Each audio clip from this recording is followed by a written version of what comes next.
Welcome to the Traveling Introvert, or the Not So Traveling Introvert. Today, I want to discuss your customer journey. A lot of people, when they're thinking about starting a new business, they get very excited. They do the website, they do the logo, they have the product, and they go out there and try and sell it, which is great. But a lot of the time, they don't think about the journey that the customer has to make, either before, after, or during the sale. And that's where you can figure out where there might be some issues. So for example, okay, your client happens to find you via a blog post. On that blog post page, is there a way to contact you? Is there a way to grab your freebie? Is there a way to get one-on-one time with you? If the only thing they see is that blog post, how can they then get a hold of you? Is that even an option? Does a blog post lead to something that carries on from what the blog post topic was about, or is it something unrelated? Is there a special offer at the end of the blog post? Is there an option to sign up for your newsletter? If they do sign up for your newsletter, do they get put into a welcome sequence, or do they go straight into a sequence that leads on from that particular newsletter? And if so, when do they get the welcome sequence to find out a little bit more about you? Do they get tagged in the system? If they do get tagged in the system, what's the tag? Where's the workflow? You need to think about the workflow for your customer, your potential customer, to make sure that you have everything in place required to make that happen and flow easily.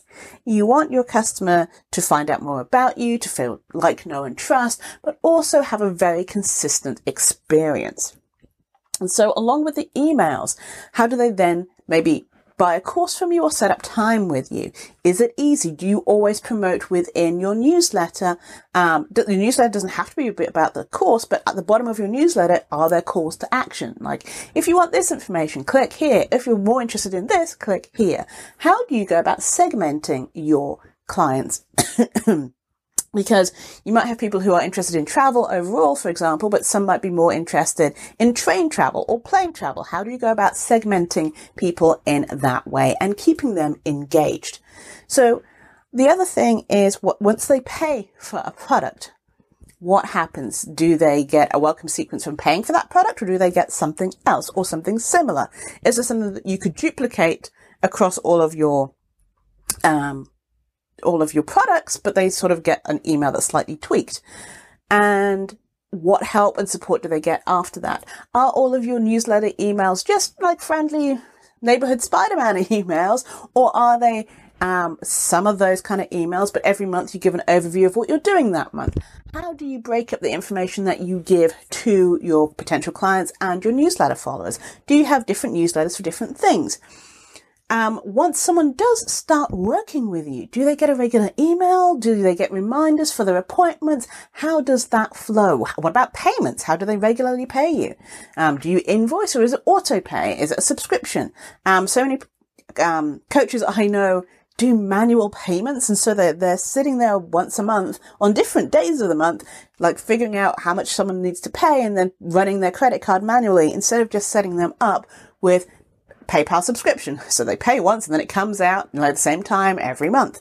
There are so many different ways to make your life easier and your client's life easier. But if you don't figure out your client's flow and how they get to you and what different ways they can get to you and their client journey, you have no way of plugging those gaps and no way of making it a seamless and hopefully mostly automated experience for your customers. So before you get into selling and the flash sales and the Jotful and all of these things, figure out what your client journey looks like, and then figure out if you have the tech stack to go with it, because that's the important thing. And once you figure out what you need, then you can make sure that you have the tech stack to support the framework that you have for your clients. Thank you for listening. This is Janice at thecareerintrovert.com. If you have any questions for me to answer on the show, please email me at janice@thecareerintrovert.com. Helping introverts build their brand and get hired. Thanks for listening and have a great rest of your week.